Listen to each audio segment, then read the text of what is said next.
Masobra 20 kabalay ginlamon sang kalayo sa sunog sa barangay San Pedro Molo. Moske lakip sa mga nasunog. Si Kim Salinas nakatutok live. Kim?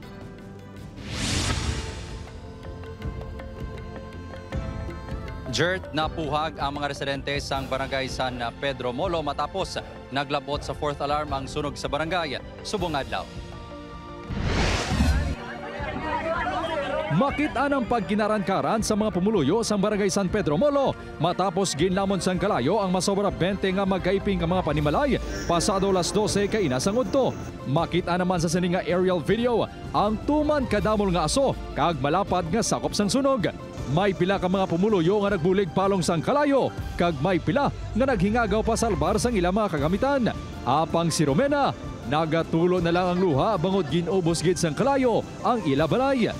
Siyempre sakit gid kay papuli kami wala na kami pulian karon din kami abi karon din tungganan ko ganin sa mga bumbero kay 5 tanay masulod pa ko kung ano lang pwede. Wala na gid sayaya. Tuma naman ang pagkanugon sa mga Muslim nga ini bangod magluwas totally gutted ang ila balay. Nadalaman sa sunog ang ila moske. Nagapangamuyo pa ang pila ka miyembro sang nagluntad ng sunog. Siyempre, amon nga simbahan mo nasunog mo. Wala tamay mo kay hindi man naton mapungan ang disgrasya mo. Ginatudlo nga ginhalinan sang kalayo amo ang balay ni alias Ana base sa mga kaingod sini.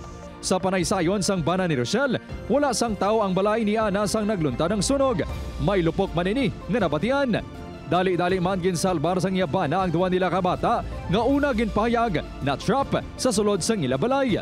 Sunog na balahang.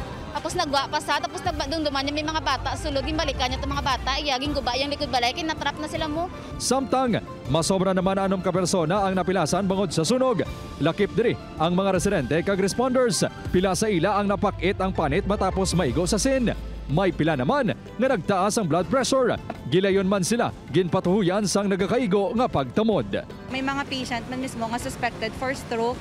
Pero so far sa pag-ano naton mismo, ano man siya tawag ni kaniya na manage kita nan kumbaga on scene.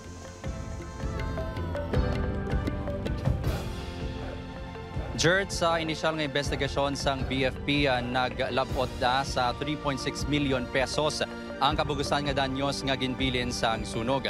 Sa pinakaulihin naman nga datos sang Iloilo CSWDO nagdangat na sa 48 ka mga panimalay ang gintupok sang kalayo kun sa diin 240 diri ang mga naapektuhan. Sa karon temporaryo nga nagatiner ang mga ini sa Molo 1 Elementary School. Nagsugod na panghatag sang pagkaon, potable water kag medical needs ang LGU sa mga nasunugan. Padayon pa ang investigasyon sang BFP sa gintunaan sang sunog. Jert? Madamo gid nga salamat sa update kapuso Kim Salinas.